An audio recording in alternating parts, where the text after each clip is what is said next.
Hello, everyone. We are going to start the lecture today.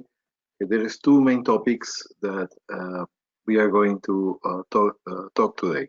Number one is the eye, and second, we are going to talk about genetics. Just go to the last part or the second part of the lecture today. We are going to start with the eye. Okay, so you know that in the eye we have actually we can detect about millions and millions of different colors, and just to compare with is the uh, the the resolution of the camera compared to the eye, we will see that the eye is much more efficient than any iPhone that you can have in your hand. We have about a camera have about about camera if iPhone 6 is going to have about 8 megapixels. Meantime, the eye we have 567, so it's going to be more more accuracy, more crispy view from the eye, about 60 to 70 times more efficient than the camera. So let's continue. So we will talk about the eye. All right, so let me I have some difficulties here. That's why I cut the audio in the first minute. Okay, so we have the eye. So this is all the elements that we will talk about the eye. If you see here, we are going to divide it in tunic that are the surrounding, that are the covers of the eye. We have fibrous, vascular, sensory area. We have the sclera, the cornea, etc. And we have fluid, that is the humor, the aqueous humor, and the vitreous humor, all called the vitreous body too. So we have the lens that is the crystalline. So how to remember all this that looks like so confusing and so many components on the eye? First of all, what I want you to remember is how many letters we have in the word eye. In the word eye, we have three letters. Three. Three letters means that we are going to divide the eye in three layers and three chambers.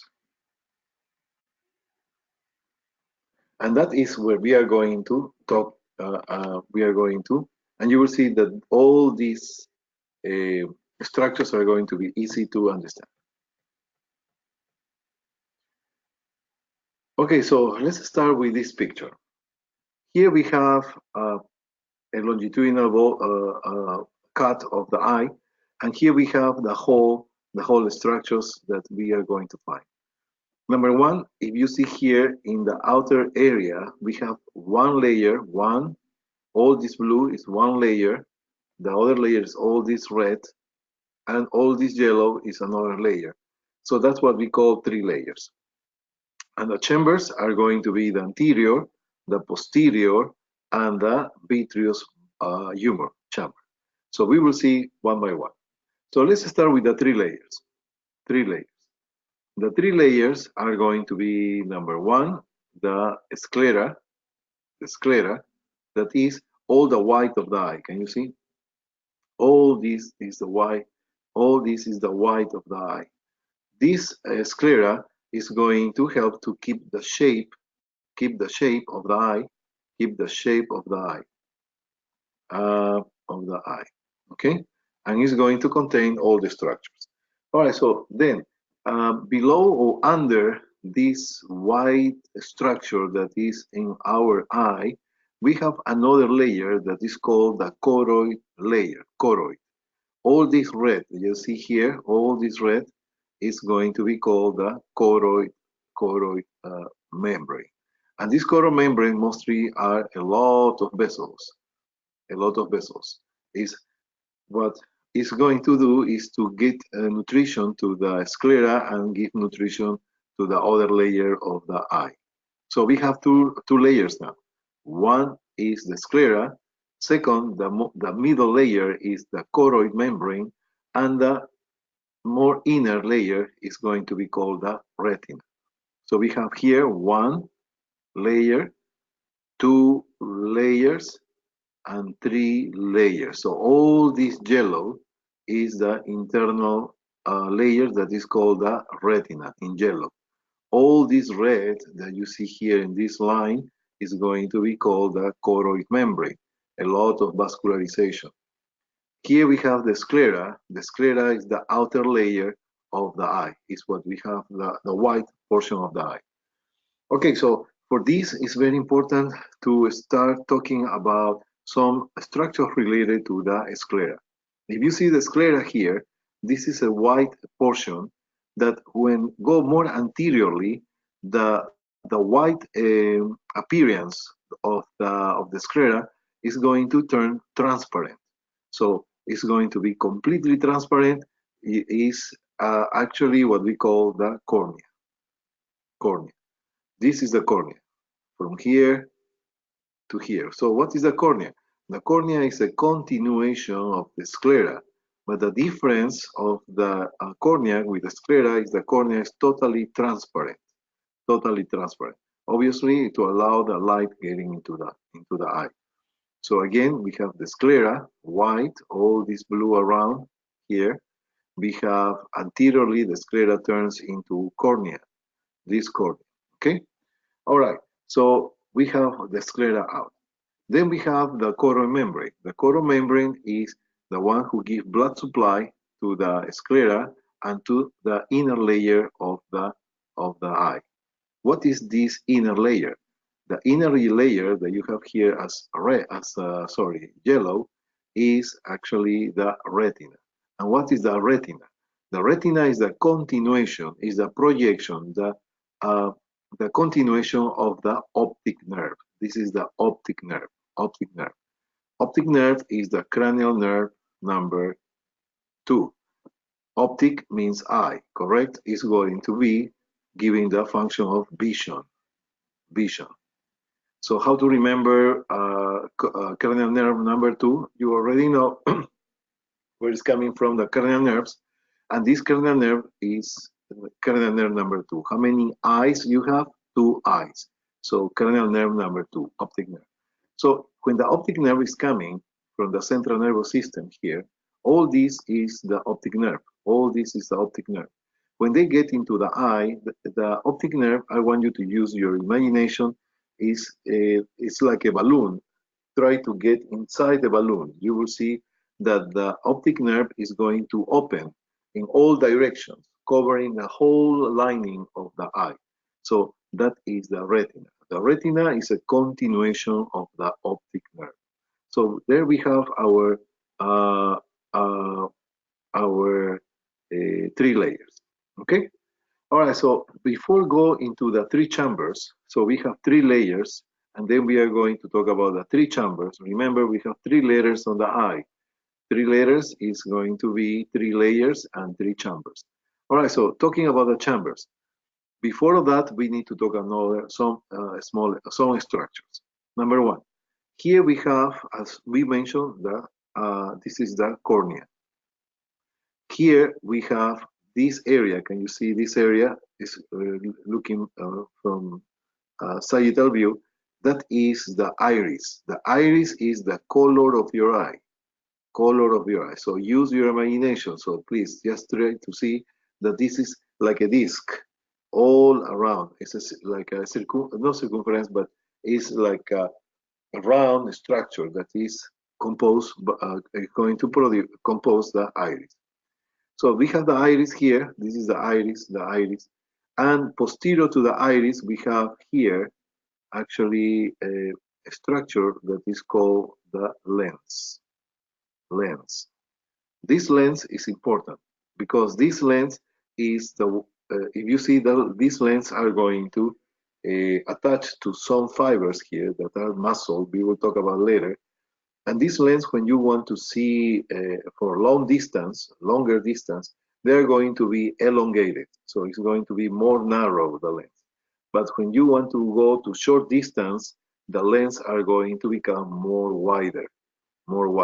So these lenses are going to start changing, or the width of the lens are changing according if you want to see long distance or short distance. just remember when it's more thinner, you can the person who is more thinner can run longest distance, so they can go for they are going to see long distance. And the person who is obese or fat, they cannot run that much, so they need to go short distances. So when it's more wider, means that you're going to focus on close objects. If when it's more narrow, the lens is going to be in order to see longest distances. Okay. All right. So here we have the lens. We have the iris. All right. Here we have the ciliary body. That is very important. We are going to see why is the ciliary body important. The ciliary body, and here we have the other cavity that is called occupied by the vitreous humor. All right. So let's see if I can erase this.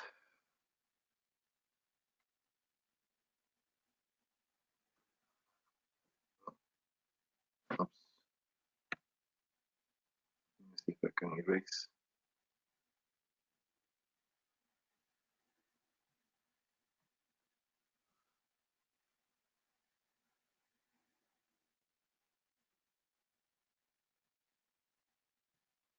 Okay, so I cannot erase. Okay, so let's see what I can do.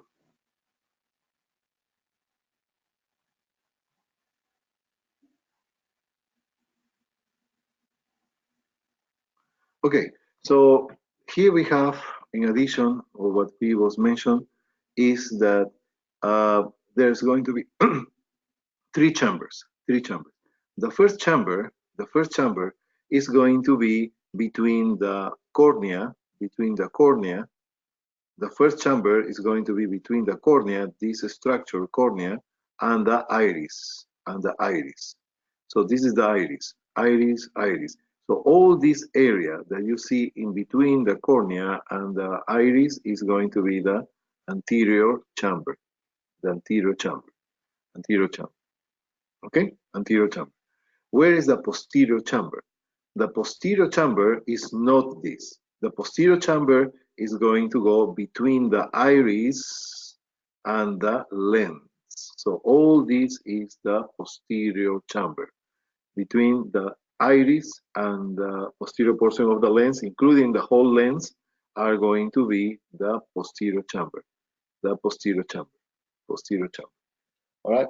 So this we have the anterior chamber and we have the posterior chamber. Posterior, all these between the iris and the lens, and the anterior chamber between the cornea and the iris. All right, so we have one chamber, anterior, second chamber, posterior, and this chamber is not the posterior chamber, it's called the vitreous body or vitreous humor, the vitreous humor.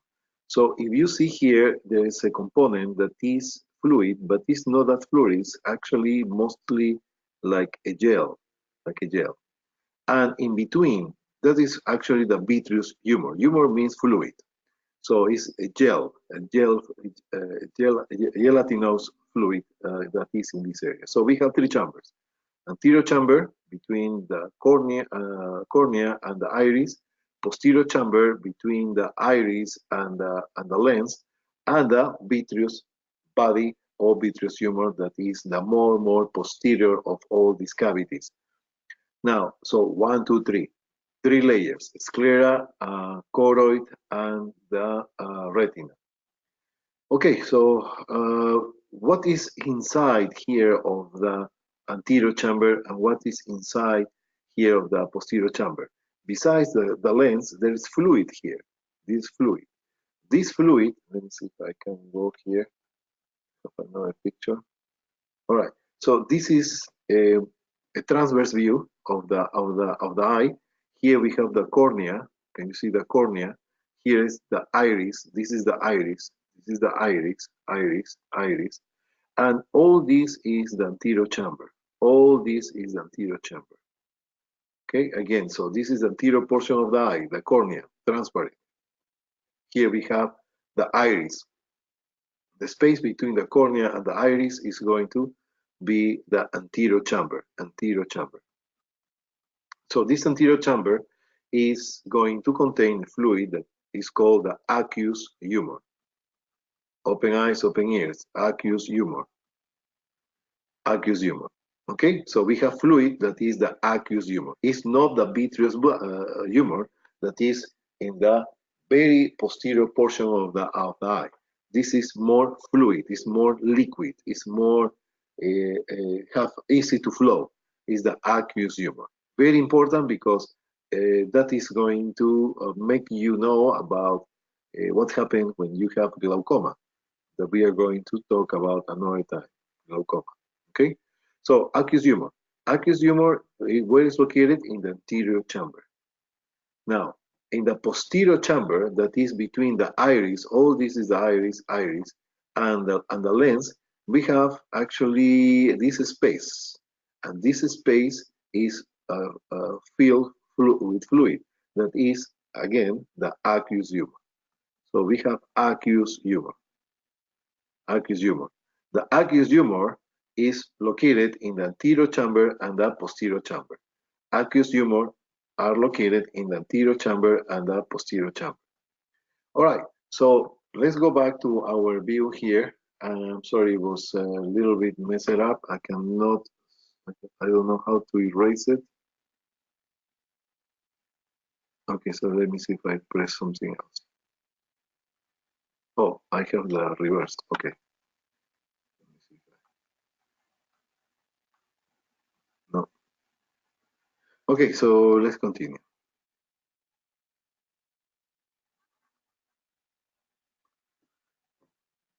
Okay. So here we have, as we mentioned in the previous this slide, here we have a structure that is called the ciliary body. This is the ciliary body. But remember, use your imagination. It's going to be all around like a circle, like a circumference that is going to be around the lens. So we have this ciliary body, and the ciliary body is very important because the ciliary body, I'm going to write it down here. The ciliary body is a complex of structures. They have many structures. Number one is going to be the ciliary muscles, the ciliary vessels, and three is going to be the ciliary gland. If you see here again, this is the cornea, this is the anterior chamber, this is the lens. Here we have the iris, this is the lens, posterior chamber, and here we have what we call the ciliary body. This is the ciliary body. All this is the ciliary body. Ciliary body. All these brown areas is called the ciliary body. So this ciliary body is going to project some fibers of muscle. These are muscles. Can you see these lines? These lines are muscles, and these fibers of muscles. And these fibers are in contact with the lens. So what happens when you want to see in the long distance, these muscles are going to contract, making the lens more narrow, so you can see on the long distance. But if you want to see very close objects, you're going to relax the muscle, and this lens become more wider. All right, so that is the ciliary muscles. Besides that, we have the ciliary vessels, but what is remarkable here for our next courses is the ciliary glands. The ciliary glands are located in the ciliary body. So ciliary gland is part of the ciliary body, and this ciliary gland will produce a substance. What is that fluid? You got it. It's the aqueous humor. The aqueous humor. So this fluid is produced by the aqueous humor. Aqueous humor. So all this is a gland. So we have a gland, we have vessels, and we have muscles. So that all together is a complex called ciliary body. The ciliary body are having these ciliary glands, and the ciliary glands produce the aqueous humor. So where is going the aqueous humor? The aqueous humor go from the posterior chamber, because we are between the iris and the and the, and the lens. So the aqueous humor produced by the ciliary glands are going to go from the posterior chamber, and then they go to the anterior chamber. So that is the pathway. So please be careful with this, okay? The aqueous humor is produced by whom? By the ciliary gland. And this ciliary gland produce the aqueous humor that go from the posterior chamber and go to the anterior chamber. So this is really important when we are going to talk about glaucoma. Now, as the fluid that is being produced by the aqueous humor, they need to have some area where are going to drain out. So because if you don't drain out the fluid, the aqueous humor are going to start accumulating in the eye, producing an increase of the pressure of the inside the eye. So what they are doing is to escape. They are going to drain. So there is an opening here of where the fluid is going to drain out. This canal, this is a canal that is called to the lymphatic system that are going to be called the canal of Schlemm's canal. Schlemm's canal. So be careful with this, Schlemm's canal, okay? Schlemm's canal. So the fluid is coming from the posterior chamber produced by the ciliary glands, part of the ciliary body. They go all the way to the anterior chamber and they are going to drain out through the Schlemm's canal, okay? Okay, so here we have the lens, we have the iris, we have the ciliary body. Can you see these strands are going, muscle fibers that is going to attach to the lens. Okay, so we have from the posterior chamber, they go anteriorly to the anterior chamber, and this fluid is called the aqueous humor. Then they are going to go through the Schlemm's canal. Schlemm's canal, right? We already talked about the Schlemm's canal are going to drain out from the eye. Okay. When we cry, we have many people think that when the tears are coming from this area, that is not true. So that is the caruncle, the inner area of the eye. So this is important because they have a channel here where they are going to exit into, going to exit to somewhere. We are going to see right now. All right, so where are being produced the tears? Tears. So they are going to be from the lacrimal gland. This is the lacrimal gland. So where is located the lacrimal gland? It's located from the upper lateral quadrant of the upper outer quadrant of the eye.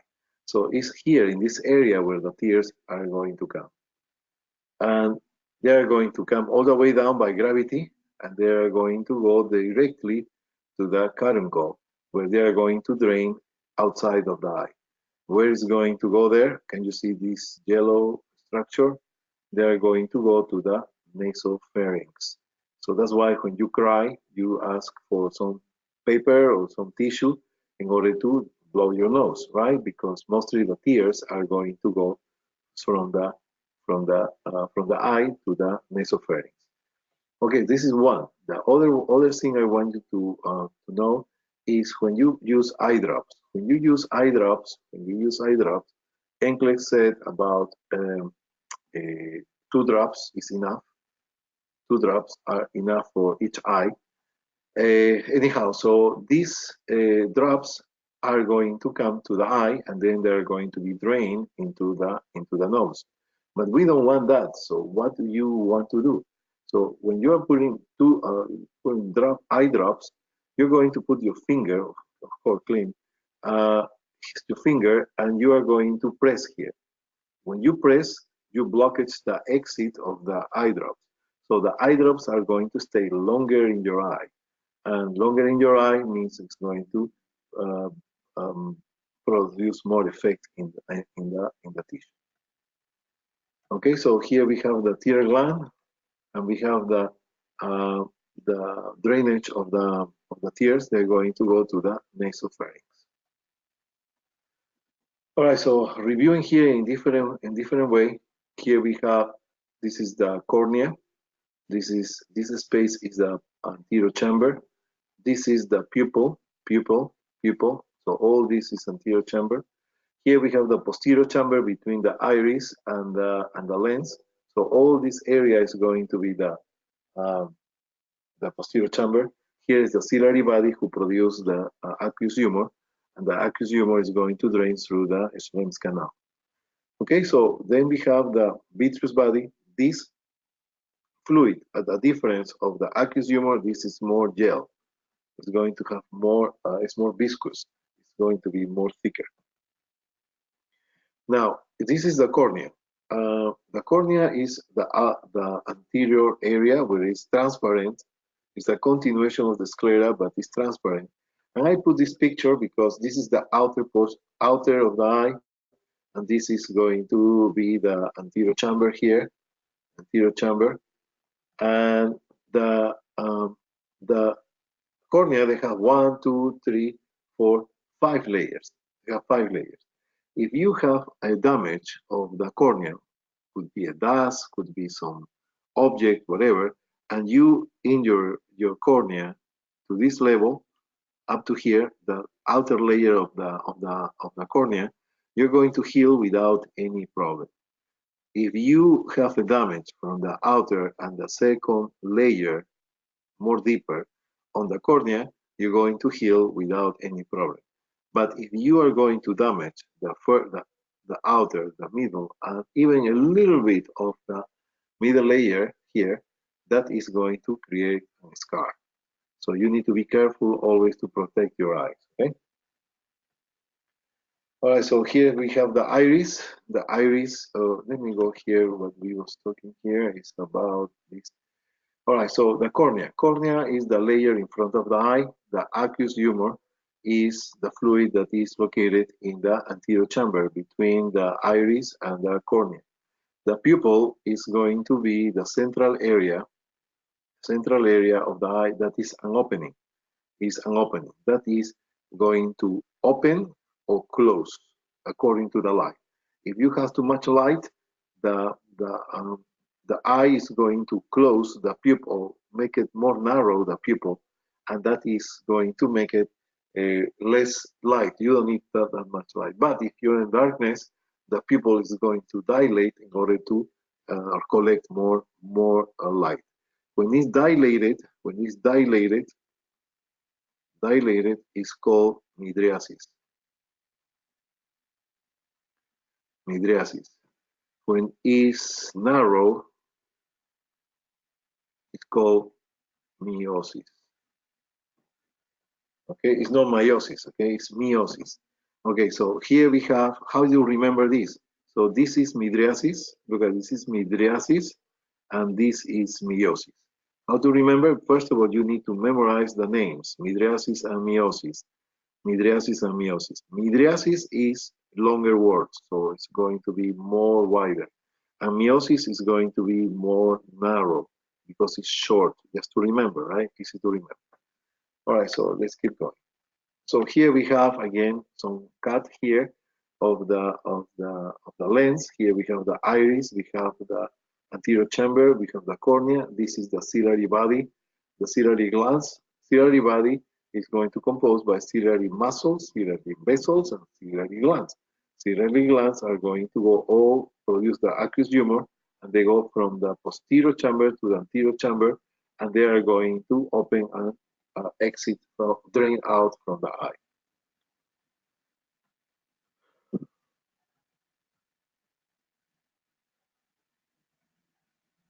Okay, so this is the iris. The iris is a muscle actually that is called intrinsic muscle. Intrinsic muscle. Why? Intrinsic muscle.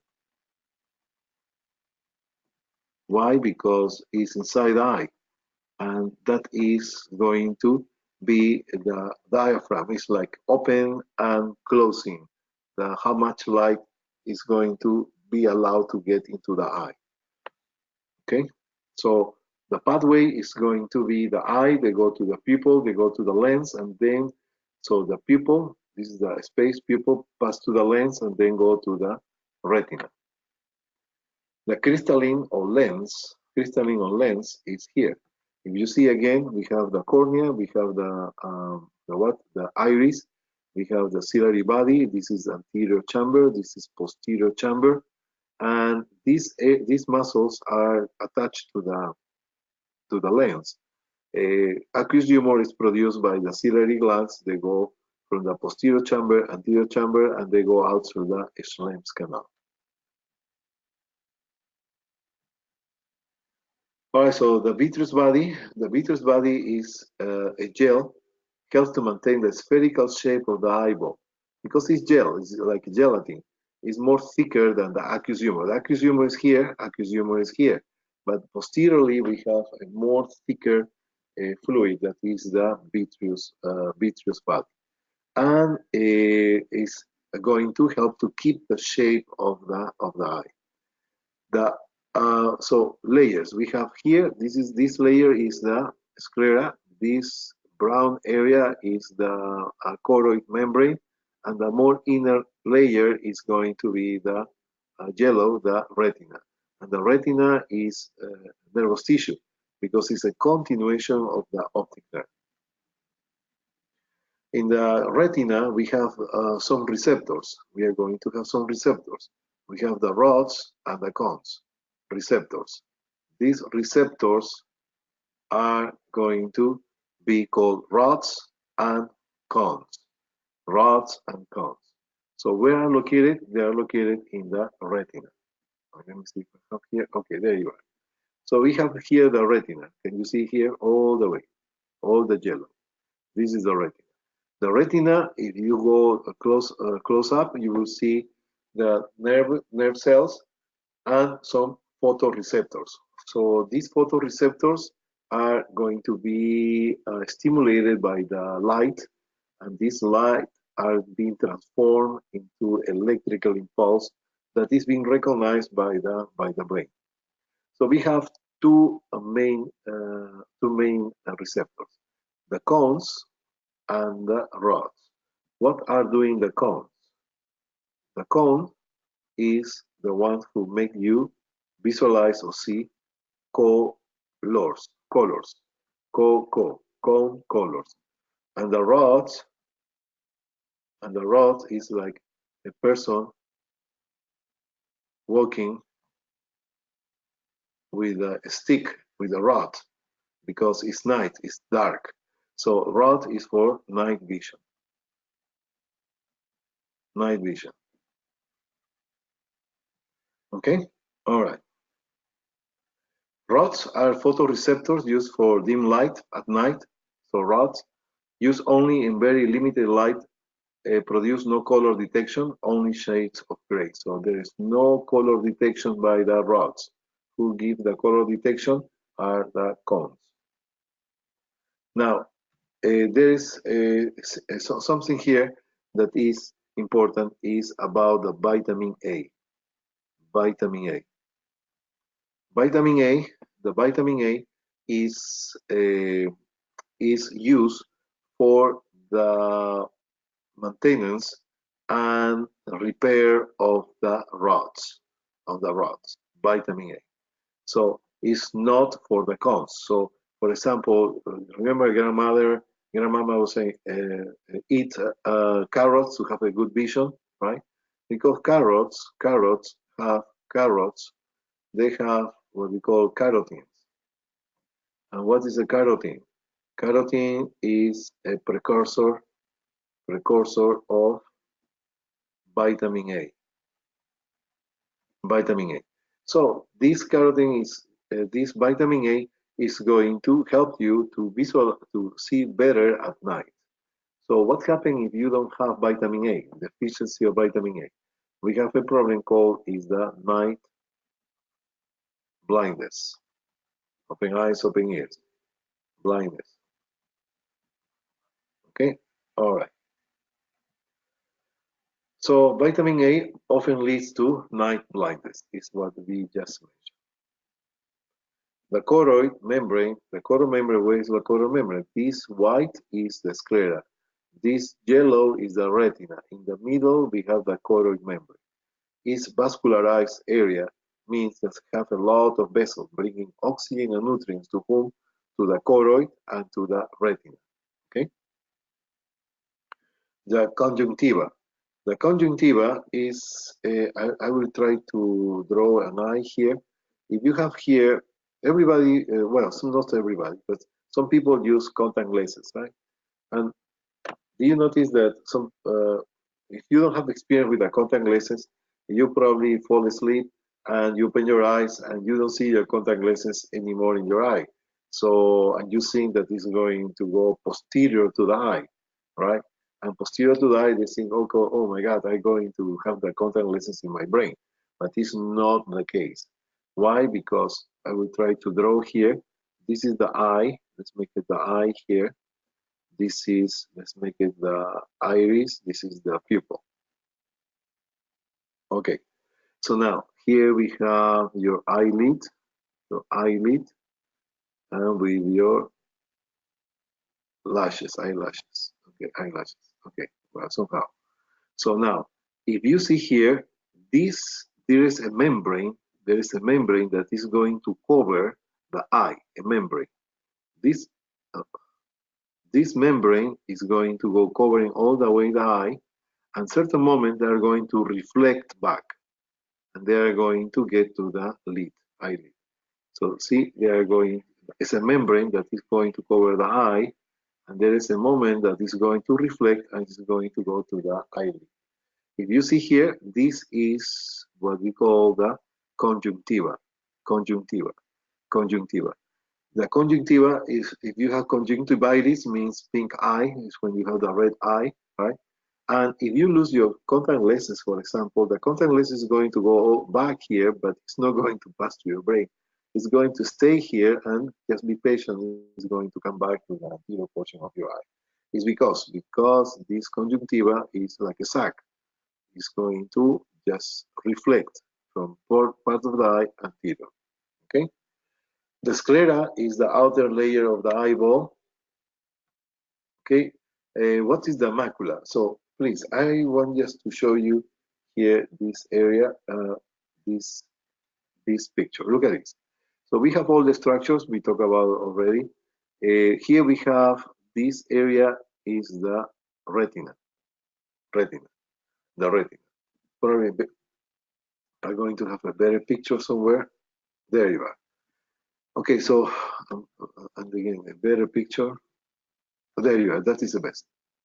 All right. So here we have, this is the retina in yellow. But here you're going to have some indentation. This indentation is called the fovea. Okay, the fovea. This indentation is called the fovea. So I want just to keep that image in your mind, and I'm going to go to this is a sagittal view. Then we are going to go to a coronal view. So you're looking from anterior posterior. But here we still having some good picture here. We have this area, this yellow, become actually the indentation that is called the fovea. Now, if you look from anterior posterior, so in front of the eye, you will see that this fovea is going to be located in a place that is called the macula. Macula is a round structure that is located in the retina. Imagine that all this black screen is going to be the retina. And in one part of the retina, there is an area that is like a round structure that is going to be called the macula. But here, if you put your finger here all the way, it's going to be like some indentation going down, like this. This indentation is called the fovea, where it's three dimensional. I cannot draw it. Okay, so it's going to be the fovea. So what is the importance about the macula and the fovea? This area that you see like in circle here, that area of the retina are the one who has the high concentration of rods, and the high concentration of cones.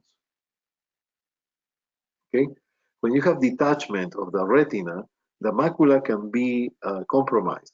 So losing the capacity to see colors, or what we call that crispy vision that you see very neat the borders of the objects, is not going to happen if the macula is being detached from the from the uh, from the eye. So if the retina is detached, you see here that you're going to lose the receptors that are highly concentrated, especially the cones. The cones are very, very high concentration. Cones is going to give you the acuity, uh, the precision of your vision. That is going to be done by the cones. Okay. One more thing about the rods. The rods are going to be see no color. They are not being used to see colors. For example, when you are dark at night, can you see colors of the objects when it's dark? When it's dark at night, it's not going to be able to see colors. Now we have here the extrinsic and extrinsic muscles. What are the intrinsic muscles? Intrinsic muscles are the muscles of the iris. Remember the iris? The iris is the color of your eye. These iris are going to regulate the amount of light that is getting into the eye.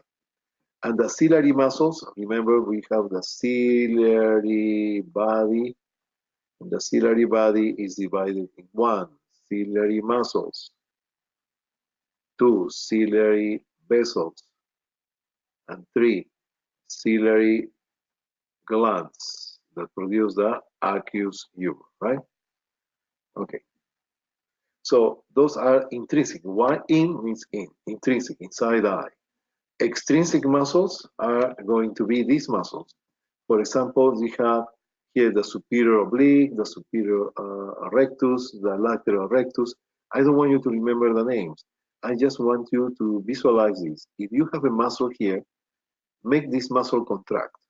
When this muscle contract, your eye is going to look up. If you contract here in this inferior rectus, you're contracting, this is making shorter, the eye is going to point down. So you're looking down. So lateral, the same. When you see lateral vision, or when you have lateral movement of the eye, you go to the lateral rectus, and they're going to make the movement of the eye. Okay? So I think that is about uh, the eye. Let me see if I have more. Probably some questions coming. Yes, some questions coming. The part of the eye that maintains the shape of the eyeball is called the so here we have retina is no, crystalline lens no, choroid no, aqueous humor no, vitreous body yes. So if I have here the sclera is going to contribute, but in this case the question is according to this question you need to select the best answer. In this case is the vitreous body, that is gel. We already talked that the vitreous body is going to help to keep the shape of the eye too. The following muscles rotate the eyeball. All the extrinsic muscles, right? Extrinsic muscles. The thin film-like membrane that covers the front of the eye is called the conjunctiva. Is the conjunctiva. Fovea is found in the center of the macula. Fovea is located in the center of the macula.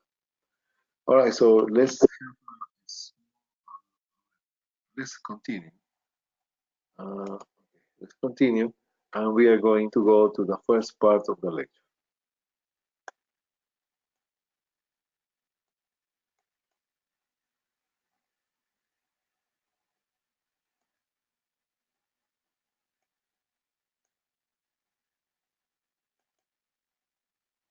Okay. So we was talking genetics in the previous lectures, and talking about the genetics of we was talking about the DNA, what are the components of the DNA, the genes. The genes are the genetic information for proteins, and proteins are not just called proteins. They are going to become, for example, hormones. They're going to become enzymes. They're going to become many other structures. All the hormones, the majority of hormones are going to be composed by proteins. So we was talking about the locus. Locus is the location of the gene, right? So we have, for example, here we have the locus of this chromosome in female. In the mother is going to be blonde hair. So that is a locus. And the father chromosome gene, the gene is going to be black hair. That is a locus. So this is, if you're talking about individually, the chromosome, this is a locus for black, for your color of the hair, and this is the locus on the mother for the locus of the hair. So and then if you compare locus and locus, these two locus are going to be called alleles. Those are alleles. So this is an allele. Another allele here, for example, how is going to be your height, short or tall. So all this is going to be an allele. But individually it's called locus. Homologous chromosomes are going to have the homologous chromosomes, for example, chromosome 3 of the mother is going to be compared with chromosome 3 of the father, right? Or chromosome 7 from the mother with chromosome 7. So same chromosomes, they are going to contain the information for specific characteristics that are equivalent. Color of your eyes could be green, the other will be brown, for example, right? Okay. Okay, so we have, in conclusion, we have one information from the mother and other information from the father, right? They are going to combine, and you already know that this mostly happen in the meiosis, right? In the meiosis 1, as we mentioned in the previous lecture. Okay, so here we have so we already know that the definition of a locus, the definition of allele, right? Right. So we was reviewing, or we was talking about what is a genotype, what is a phenotype, and all together is called traits, right? Okay. Phenotype is the green color, for example, of your eyes, green eyes, and the other and the ingredients to make that eye green eyes are going to be called the genotype. So you cannot see the genotype. What you can see is the phenotype. The phenotype is the evidence or is the resultant of the genotype. Okay? And genotype plus phenotype is called a trait.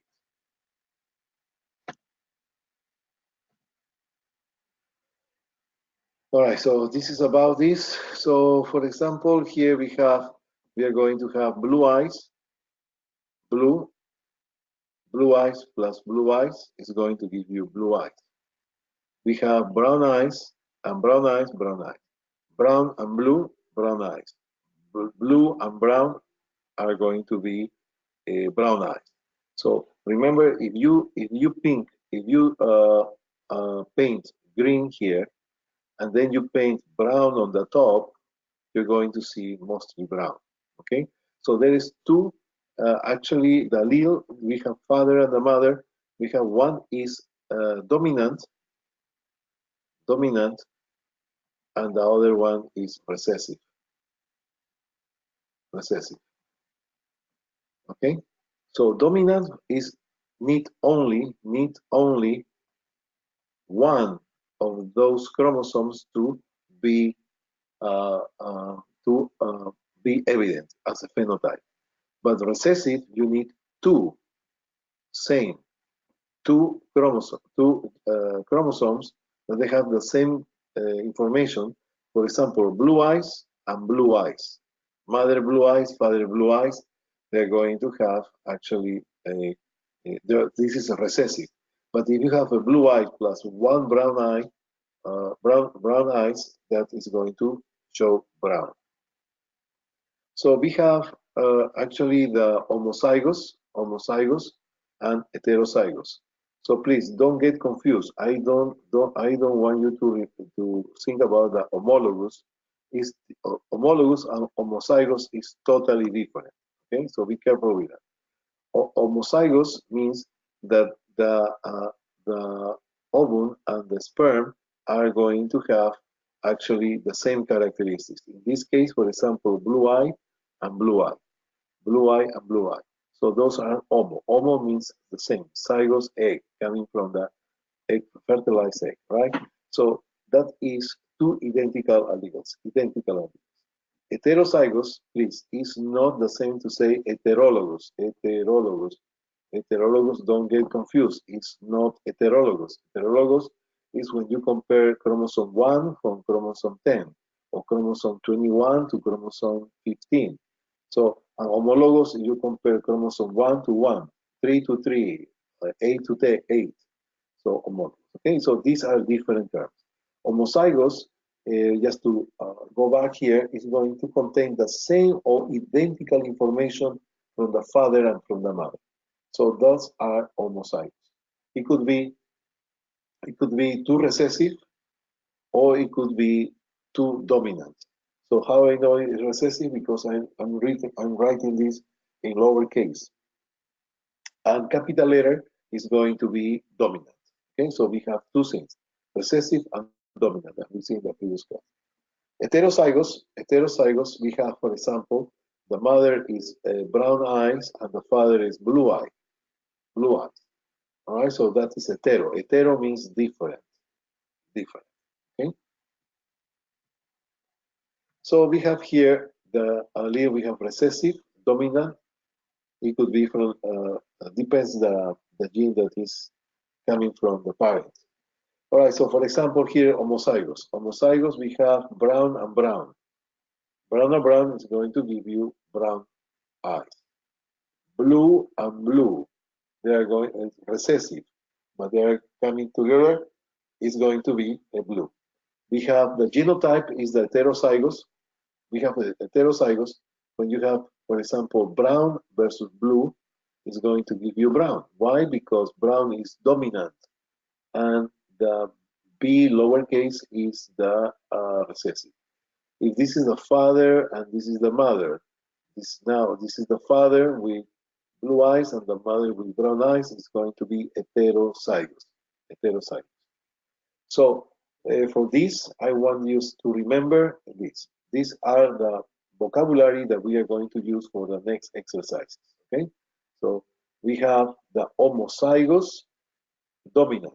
Homozygous dominant means if you have capital letter B, you have capital letter B. You can name it whatever you want, right? So you have capital letter R, for example, versus with another allele that is capital letter R. So capital letters are dominant. So, and they're identical for the father and for the mother. That is homozygous dominant. Homozygous dominant. Then we have homozygous recessive. Homozygous recessive is, for example, when you have lowercase and lowercase.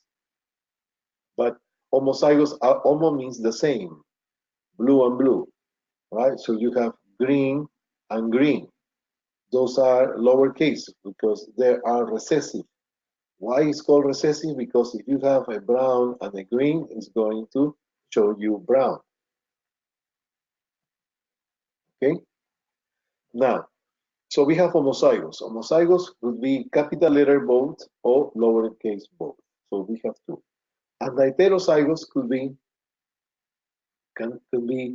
a capital letter and lowercase. Please remember this: heterozygous do not have heterozygous dominant, do not have heterozygous recessive. Only is called heterozygous. So there are two different.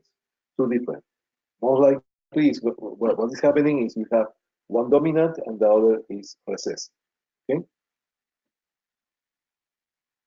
So again, we have homozygous,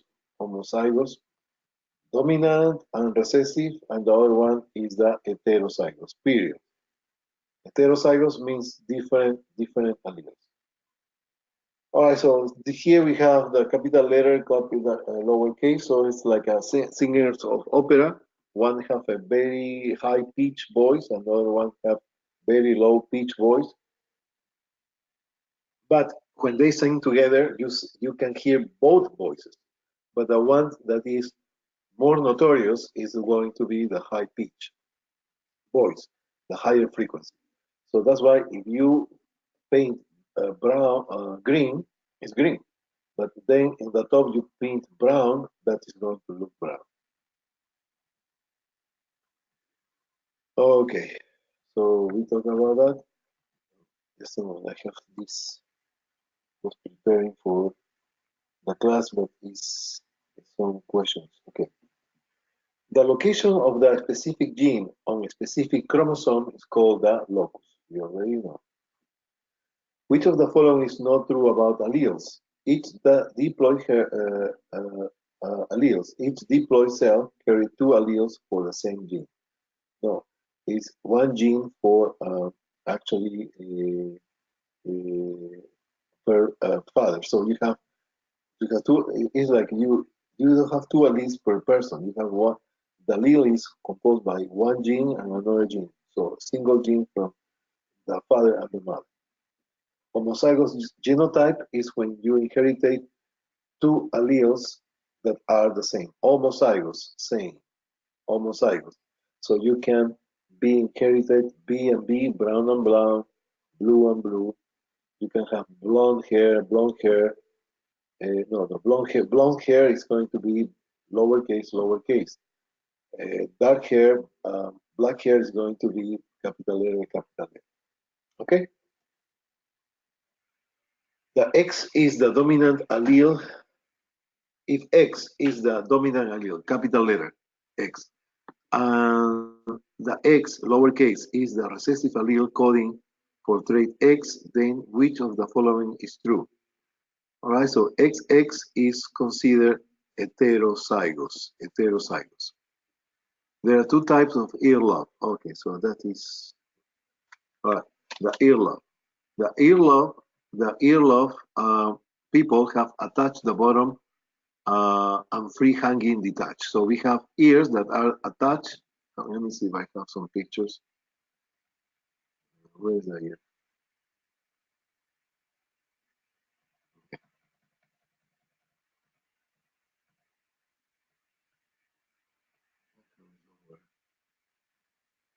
Okay, so one ear is attached ear is going to be like this. Let's see. This is your ear. Let me see if I can draw it. Ear is going to be, this is the head. So this is detached.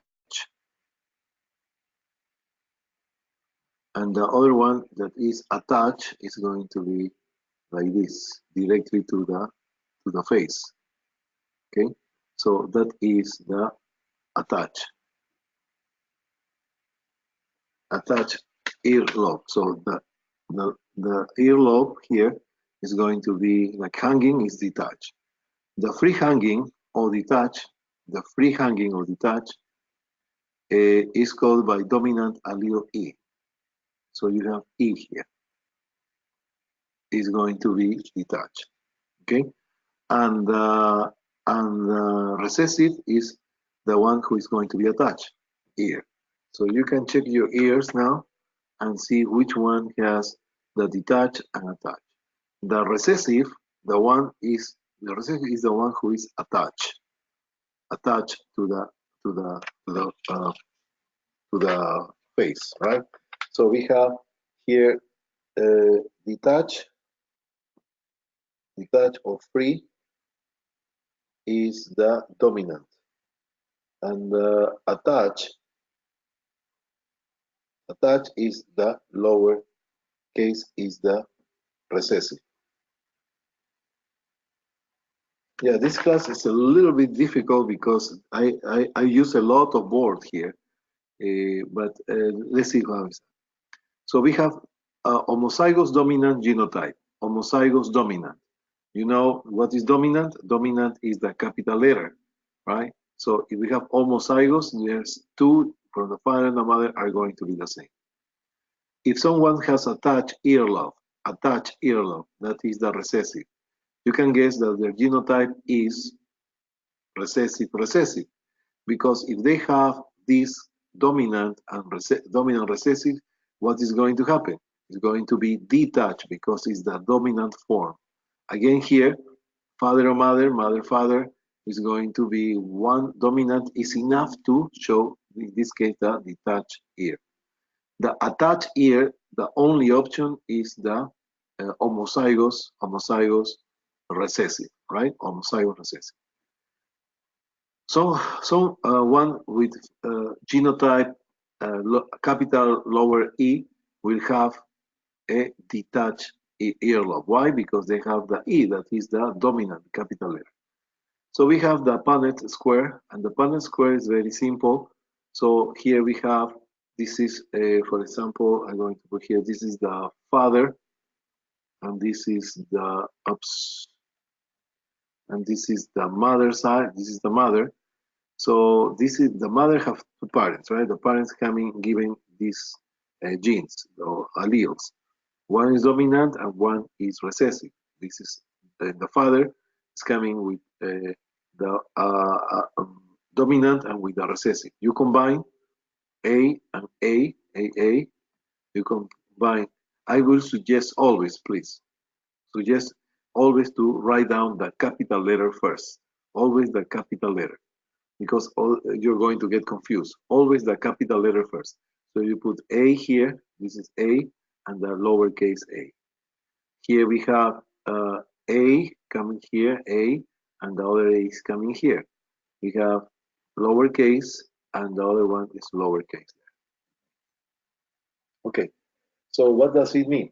If, for example, if this will be capital E and this lower E, I will put it here. If you have, for example, father, and you have here the mother, the father have an attached ears, so detached ears, EE, detached ears. Those are the dominant. And the mother is going to have uh, attached ears, so lowercase, lowercase. You combine capital letter, lowercase, capital letter, lowercase. Combine with this, capital letter, lowercase, capital letter, lowercase. So all the kids, all the offsprings are going to be heterozygous. So that means that they have the dominant in each of them. They are going to be a detached of free lobe of the ear.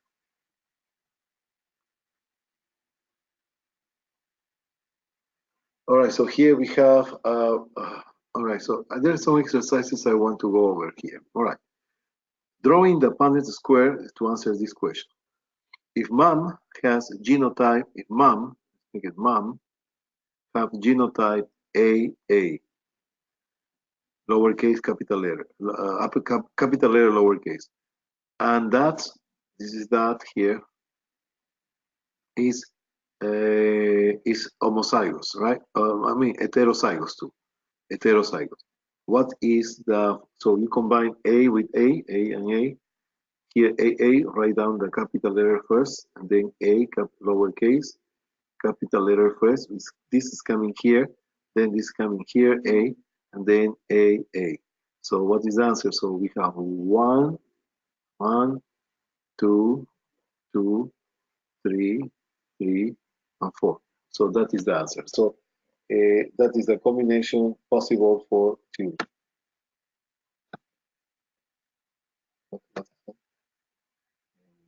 Okay.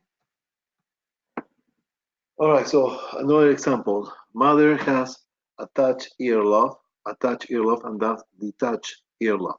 So mother have attached earlobe. That means that the mother is having recessive, right? The mother attached earlobe means recessive, homozygous recessive, homozygous recessive, right?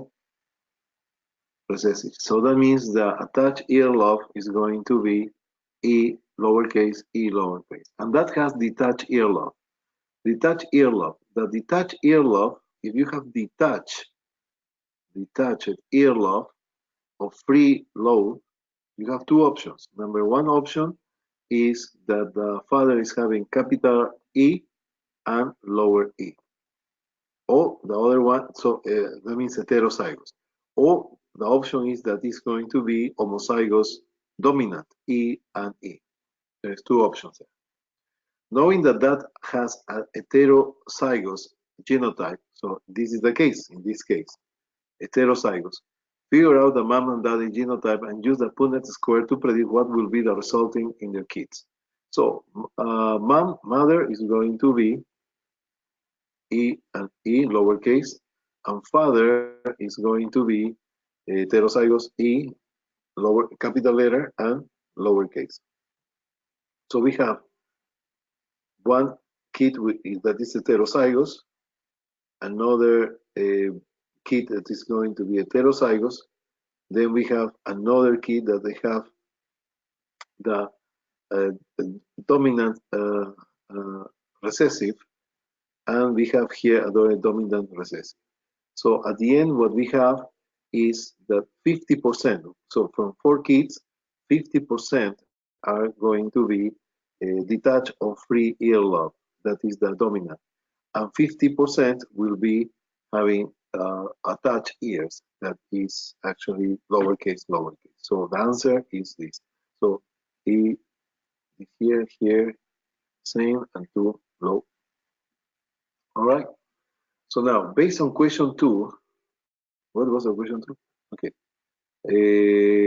Okay, so the question 2 is, what is the question 2 is the mother, let me see, mother is what? Mother is recessive,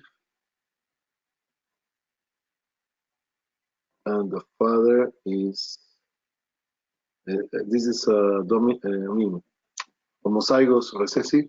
This is, the father was heterozygous. Okay, so based on question 2, which of the chances of offspring will be attached earlobe? So again, let's do it again. Let's do it even faster because you already have the idea. So 50% and 50%. 50% are going to be detached, attached, and 50% are going to be detached. If both parents have detached earlobe and both are heterozygous, then the possible spring outcome will be.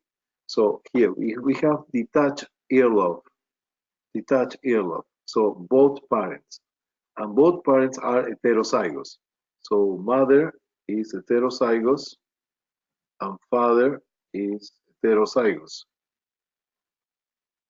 So we have capital, capital, capital, lowercase, capital, lowercase, lowercase, lowercase.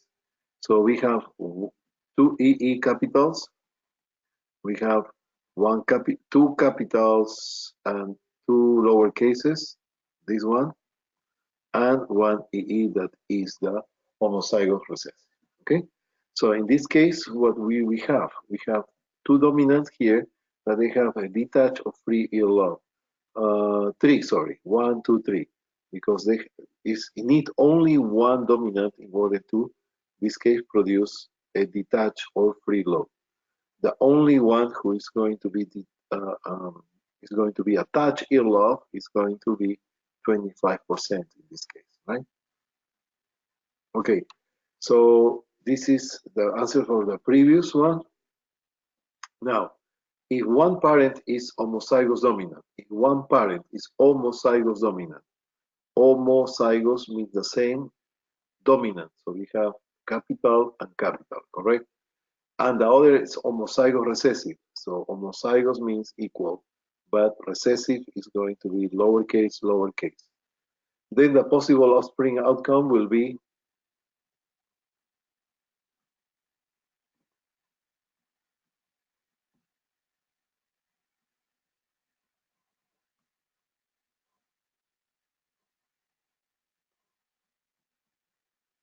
okay, and that is the answer. So they're going to ask you questions in the quiz, so please be careful with this, practice at home. All right, based on question 6, I guess the previous, what is the percentage chance that offspring will have attached ear lobe? Attached ear lobe is to be recessive, and we have in this case there is no homozygote recessive, so no one are going to have attached ear lobe. They are going to, all of them are going to have free lobe, so it's 0%, 0%. Okay. All right. So there is more questions about that, and now let's talk about the hemophilia. And with that, we are going to finish with the color blindness. All right, so we already explained about hemophilia. And hemophilia is a problem that is caused by the some coagulation factors, right? Remember, we was mentioning that the coagulation factors uh, are coming from the liver. What is a coagulation factor? It's a protein, right? So remember the liver functions, the three ones I want you always to remember is the ABC, the albumin, the bile, and the coagulation factors. So coagulation factors are needed in order to prevent bleeding, okay? So any action, any movement, any heat, or when you're touching something, some vessels, some capillaries are being destroyed, and you're not having these bruises, right, or ecchymosis. So why? Because your immune system is working properly. But in hemophilia, there is a protein that is required in order to produce clot, but is absent. And we are going to call this, for example, this is related to sexual chromosomes, X sexual chromosome. So, for example, and why? Because the codification for that protein, the codification for that protein coming from a gene, that gene is abnormal. And where is that gene abnormal? Abnormal gene is in the X chromosome, in the X chromosome. So we are going to call the X chromosome H, the chromosome who contain the abnormal gene that do not produce the protein. We are going to call X and H. That is the chromosome X who contain the abnormal gene for hemophilia. And we are going to call XN for normal chromosome. Okay. All right, so let's see. So you already know that there's different options, right? Mostly the hemophilia is happening in male, even 4 times. Actually, 95, 99% of the cases are going to be in males, but in females are not that common. Why is that? Because if you have a chromosome X with hemophilia, and you have another chromosome that is normal, this, let's put it, this piece of the gene that is abnormal is going to be compensated with the other normal chromosome that is going to compensate and do not show the disease, but the female is able to transmit the gene to the next generation.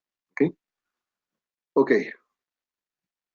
So in male, you know, if you have chromosome X hemophilia, the male have chromosome chromosome Y, and this chromosome is not able to compensate because it's different from the X. Okay.